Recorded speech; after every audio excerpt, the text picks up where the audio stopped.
الرحمن الرحیم، آج جو انڈر 23 گیمز کے ٹرائل ہو رہے اس میں بیڈمنٹن ہے، بیڈمنٹن کے ساتھ ساتھ ٹیبل ٹینس کے ساتھ جو 200 میٹر کا دوڑ ہے، 400 میٹر کا دوڑ ہے، یعنی سپلنٹ ہے، اور ساتھ میں discuss, javelin throw, discuss through یہ ہے۔ تو یہ مختلف ڈسٹرکٹ بٹگرام پسماندہ علاقہ ہے، مختلف یعنی گاؤں سے لوگ اسٹوڈنٹ بھی ہے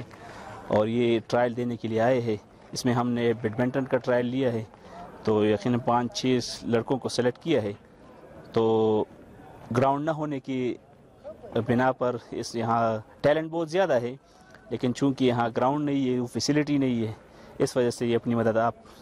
جو ہے وہ ٹرائی کرتے ہیں۔ یہ اس دفعہ جو ہے ہم سارے اس کو ڈسکس کرتے ہیں، اپنے جو ڈسٹرکٹ سپورٹس آفیسر ہے ہمارا، تو انڈر 23 ہے، تو ہم کوشش کرتے ہیں کہ انڈر 23 اس کو سلیکٹ کر لیں، اور جن کھلاڑی میں ٹیلنٹ ہے اس کی حق تلفی نہ ہو، اور وہ ٹیلنٹ کی بنیاد پر اس کو ہم سلیکٹ کریں گے۔